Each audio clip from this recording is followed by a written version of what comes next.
Coming up now on Animal Outtakes, we're going on a tour of Paradise Ranch. I feel blessed to work with these animals. I have a connection to them. It's a pet that can add some tranquility to your life. Fish make excellent pets. And getting your own aquarium started is easier than you may think. And this week's Animal Encounter introduces us to a freshwater crocodile. That's one of the most endangered crocs found in the wild. We're hoping to keep these guys from becoming history. This and much more straight ahead on Animal Outtakes.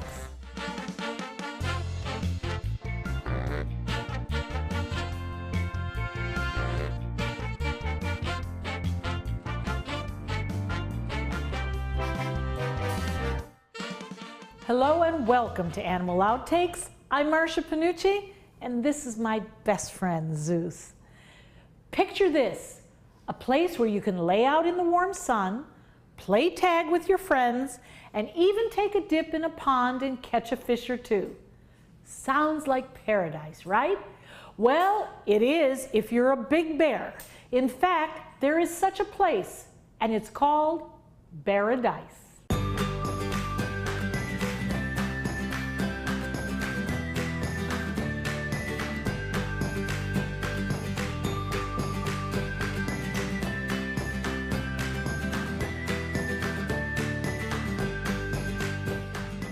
Monica, it's so good to be here with you and to be in this little gem that you just kind of find going down Route 675 in Mayaca City, and then here you are.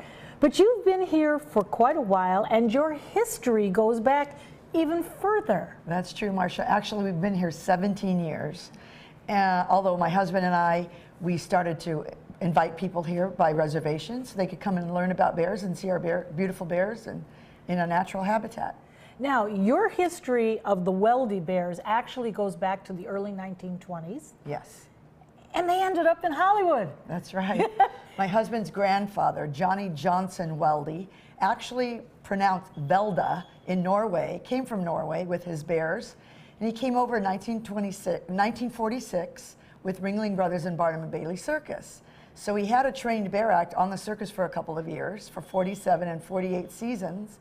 And then he went into Hollywood and did movies for Walt Disney. Well, I think we should go see some. Let's go. Okay.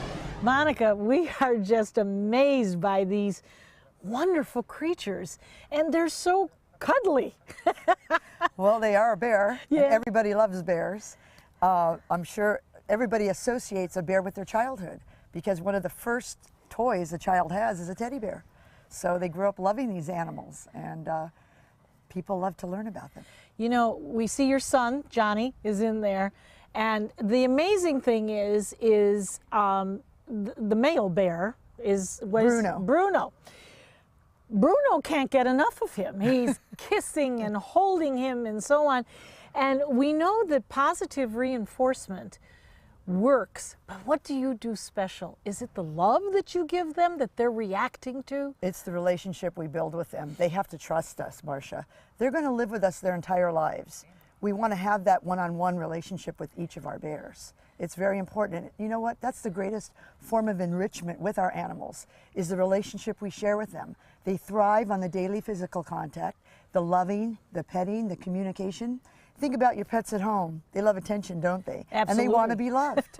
Well, so do our bears. They are so intelligent. They know we love them. They also know if people fear them, but they can give that love in return. It's all how you raise them, treat them. Now, your husband and you worked side by side for so many years, but now you've got Johnny in there. Fourth generation. Okay, now when did he start? When he was a young one, or when he could really understand the importance of what you were doing? Well, actually, we started to introduce our bears to little Johnny, when he was 3 years old, as well as my husband. He worked with the bears when he was 3. So we kind of brought that next generation into it at the same age. So much has been said about the training of animals, but I think we would all agree with what we're seeing here. Animals have memories. Definitely. And if you hurt them, or you torture them, or you tease them in a bad way, I just don't see how they could react this Well, way. look at a bear. Common sense tells you they're capable of harming you. They have teeth and claws. They're such a powerful animal. I don't think I would want to harm an animal like that because I wouldn't be standing here. That's right. These animals are so powerful. We love our bears. We want them to be happy and content. It's all how you treat them and raise them. It's very important to have that relationship because they're part of our family. We don't forget this is a bear first. Yes. And we never forget it. And That's we right. respect them for what they are.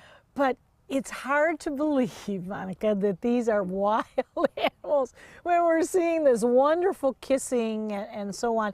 And how do you make him kiss? Is it positive reinforcement with treats, or does he just do something natural and you just get very excited and he continues to do it? Well, you know how dogs That's lick how us? we do it, yes. Well, actually, the bears do that too. So, you know, it's just brought on. It's brought out in them. You know, they'll do it naturally. But then we'll teach them to do it on cue, of course. Sure. But they do this naturally. This is their way of showing affection. It's encouraged when, Yes, when, encouraged. it's very, very positive. Yes. And even with dogs, you know, we get very excited. We start to clap when they do something really, really wonderful. But when you look at this, I mean, this is breathtaking. This is a wild animal who has come to trust a human being. And boy, there is nothing more important than that. Nothing. Pure love. Coming up a little later in the show, more on Paradise Ranch and the 14 bears that call it home. How each of them are completely different, from their personalities to some unique capabilities. We'll learn more about all that a little later. Having a freshwater fish tank? Well, it's easier than you may think. And the colors and the unique species of fish you can put in your tropical fish tank is filled to the brim.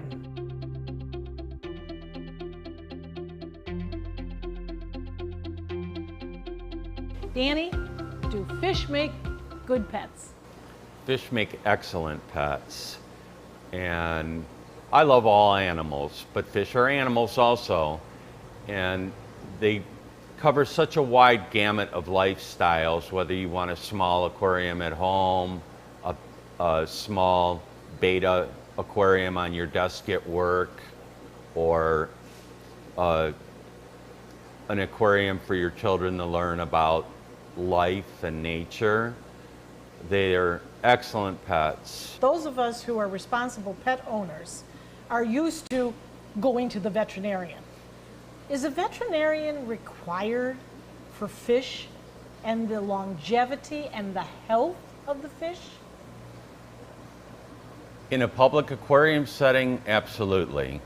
20 years ago, you would never even think in terms of an aquatic veterinarian, but it's becoming more and more common because of the importance of the oceans and the environment to the human component. But for the owner of an aquarium at home, like you or me that has a fish tank, you shouldn't, that shouldn't become necessary. With the proper care and maintenance of the tank. And what do we do in the way of food? We know that food nowadays is jam-packed with vitamins and enzymes and probiotics and all that. Is that necessary, or do you just buy that little canister of food and just shake it on like I did when I was a child? The fish foods that were available when we were children have completely changed over the years. That doesn't mean that you need to have a PhD in nutrition to feed your fish a balanced diet.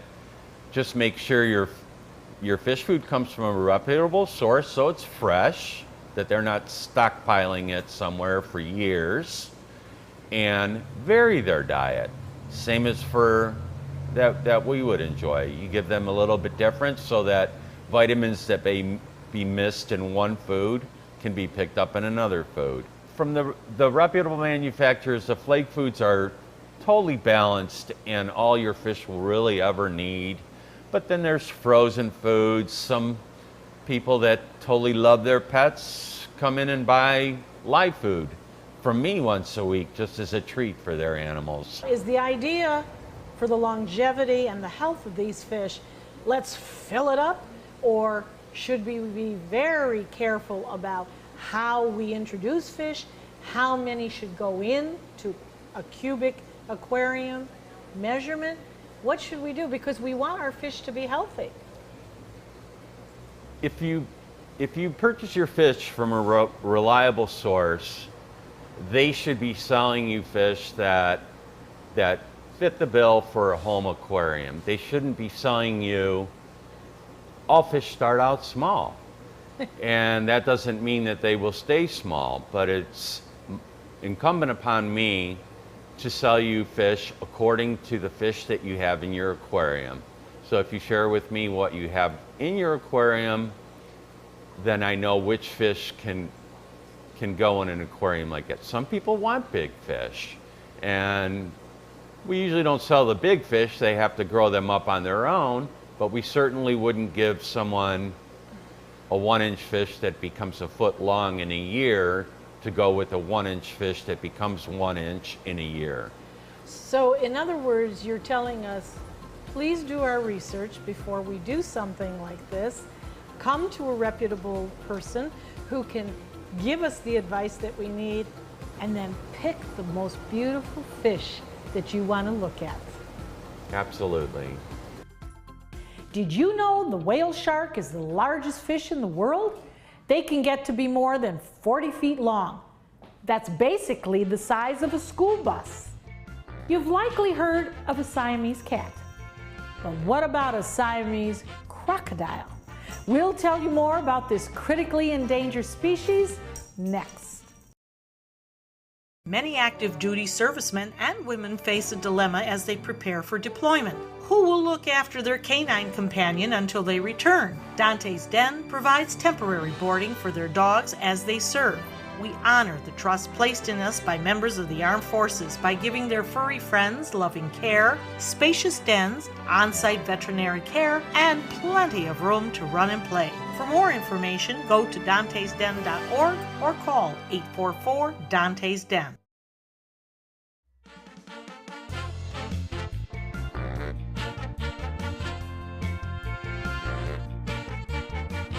Well, this is Mr. Barrett. That's Barrett. He's winking, but then he's taking a little snooze, and he's breathing. Very relaxing, very nice. Tell us about this little guy. Well, Barrett's a Siamese crocodile, and like the other crocs that you're going to see today, he was hatched at our facility, part of a conservation breeding program. He's a Siamese crocodile, and they were thought to be extinct in the 1970s. And what makes him a Siamese? You noticed the earrings? Never mind. No, but I see a lot of, The first animals were found in what was Siam, now we call it Thailand. I see. And they used to range throughout most of Southeast Asia.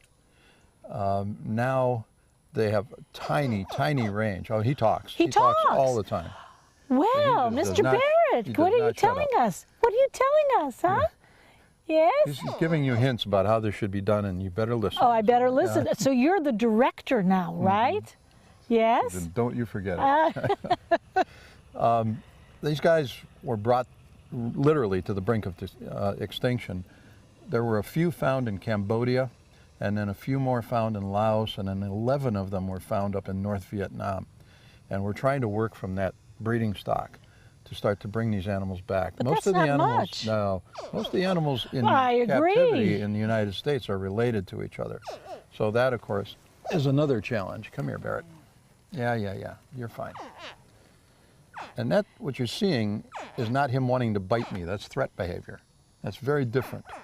He opens his mouth, tries to be bigger than he is, and then when he realizes all is well with the world, then he'll close his mouth again. We produced 2 hatchings of these guys in the last 2 years, and we are looking at trying to repatriate some of them over to Southeast Asia so they get some new bloodlines. We have some of the only animals, I think, that are unrelated in the United States. He's predominantly green and his eyes are green. Yeah, he's sort of, black, he matches. Yep, little Halloween color here. Absolutely. But we're hoping to keep these guys from becoming history. And you know, when you're dealing with as few animals as there are, would you like to just think about something for a moment? Go to downtown Tampa and look at 1 block worth of buildings in downtown Tampa. Give me the value of that city block and I could save every species of crocodile. Wow. 1 block, just donate 1 block. Does that tell you how much we have done as far as gobbling up resources on the planet and not sharing it with the animals that have been there a lot longer than we have? They sure have. He was first and we came second, but you sure are cute. A gator isn't just a gator. Did you know there are more than 20 different kinds of crocodilians in the world? They've been on this planet for more than 80 million years, and they are most closely related to birds. Coming up next, we're back in paradise.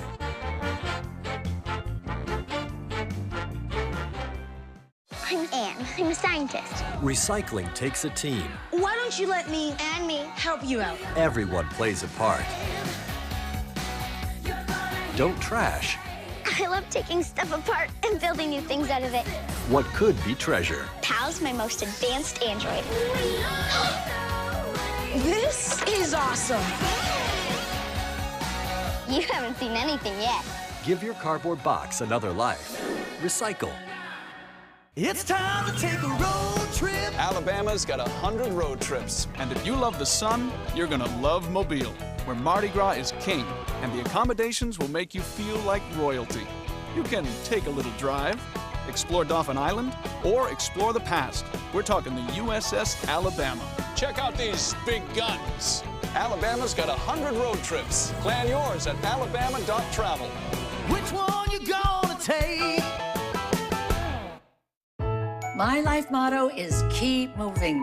And as hard as it was when my husband passed away, I knew I had to keep doing what I love. Oops, coming. But I needed help with my insurance, and that's what the NAIC provides. They have resources to help you and your family make the best decision, and they'll help you to keep moving forward, just like me.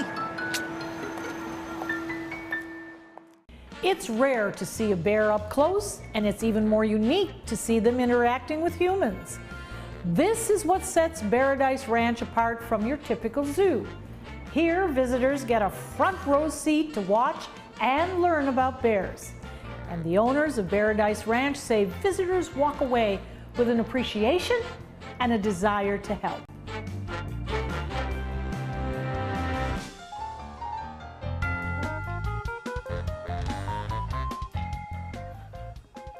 He bites the end off. I wouldn't eat that The little, either. you know, the little, Yeah. the little root thing. It's nothing good for you.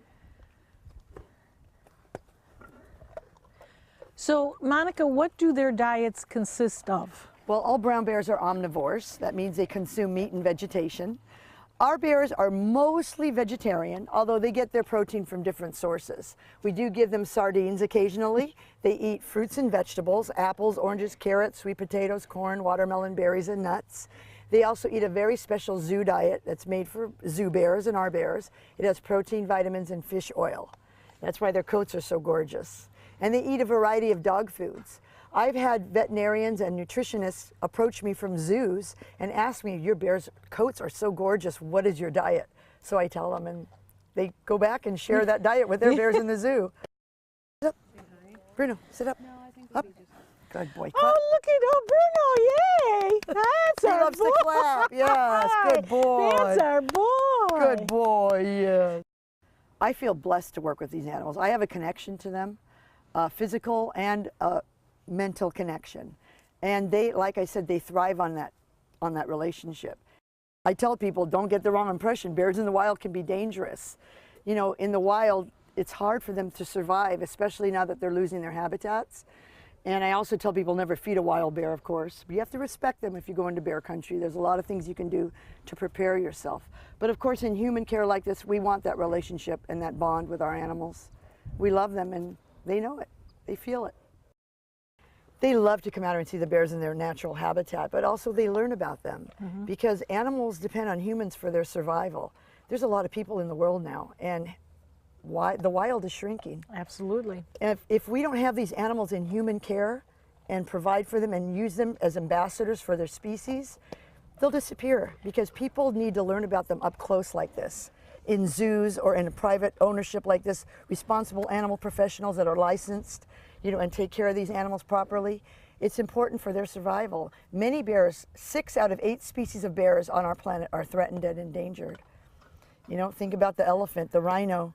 They're all threatened, and they need humans to teach other people about them. And you know, the beauty part of Paradise Ranch, they're free. They're free to roam. If they want to kick up their heels, they can do that. Of course, right now they are very, very conscious of the food that you're giving them and of our cameras. But look at this, all this beautiful area that they can play in and still know that they're safe. Yes, exactly. My bears are free. They're free from starvation and hunger. They're free from disease. They're free from poachers. They're free to be loved and give love. I always tell people, my bears are free. Paradise Ranch is open to the public by appointment. If you'd like more information, visit them at paradiseranch.com. Stay with us. Ask the Vet is up next.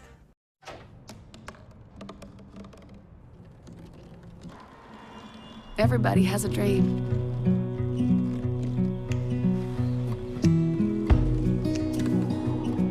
Mine was to see the ocean. And with a little help,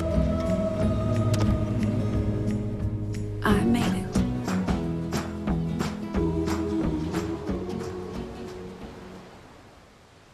Designers do it with style. Tell me what's going on here.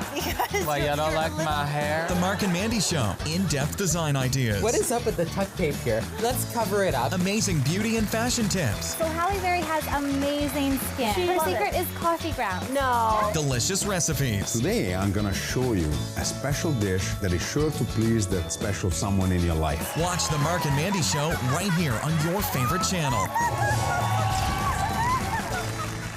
We are problem solvers striving for answers. Relevancy on every platform. We are driven to create content that's compelling, engaging, where it matters. We are neighbors that care about solutions, believers in making a difference, leaders, innovating in an exciting era of multimedia, reaching to always be the gold standard in our evolving landscape. We are Raycom Media. Find your opportunity today.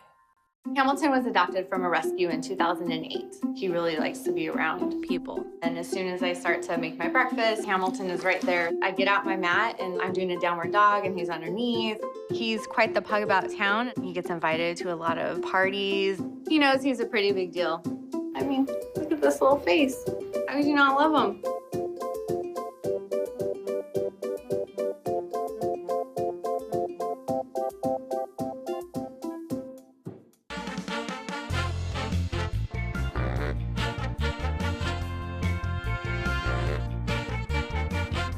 Dr. Glassman, most animals have anal gland problems, and this is not a subject that we really like to talk about, but it's a subject you have to deal with on a daily basis. Sure. But it's kind of icky, isn't it? Yeah, anal glands, well, let's say most pets probably don't have big problems with their anal glands. Anal glands are in normal structure. Here, and this is my drawing.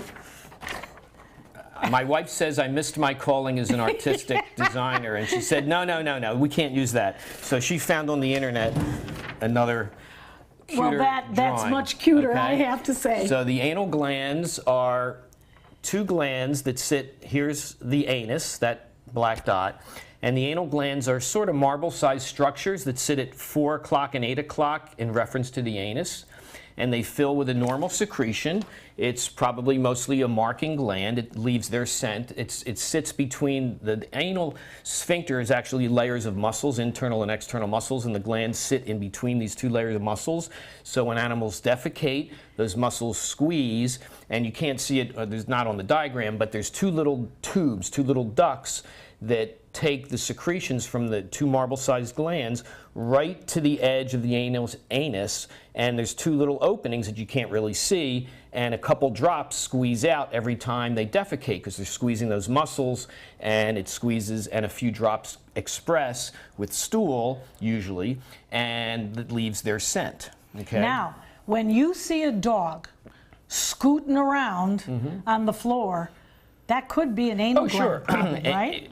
Itching, irritation of the perineum or that whole anal area. Sure, it could be anal glands. It could be lots of other things. It could be fleas, could be general allergies, pollen dust mold, could be food allergies. But yes, scooting and licking excessively at the anus is a common sign that, oh, this pet is irritated there.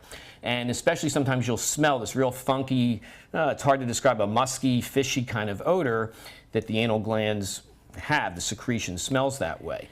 So sure, scooting and licking is a potential sign.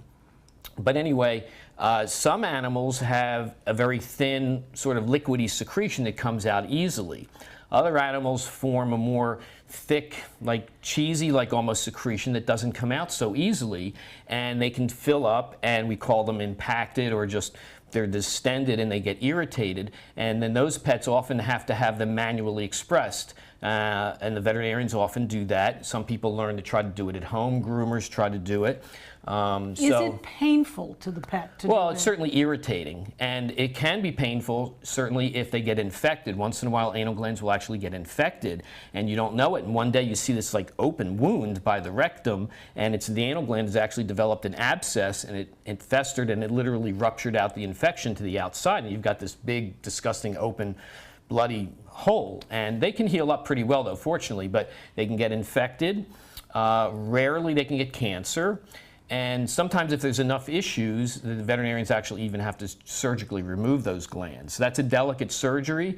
I would recommend make sure your vet has done them before, because there's lots of muscles and nerves there, and if something goes wrong with surgery, you can have an incontinent pet from muscle or nerve damage. But before you get to surgery, there's other things you can do. Like if I had pets with problems, I would sedate them and try to infuse like a liquid to flush out those glands under anesthesia, and then even put antibiotics in there, teaching the owners how to try to express them at home on a regular basis. So there's lots of issues, but it's a problem for certainly some pets. But it is a very definite, important subject that we should all know about. Sure. And again, always consult your veterinarian. We hope you had fun and learned a thing or two along the way. Zeus and I will be back here again next week with even more animals and some wild adventures. Until then, thanks for watching. Well, that's a bear behind. Yeah. And they have short tails. People always ask me, do they have a tail? A very short tail. Yeah, very small. Fun to watch them in the pond or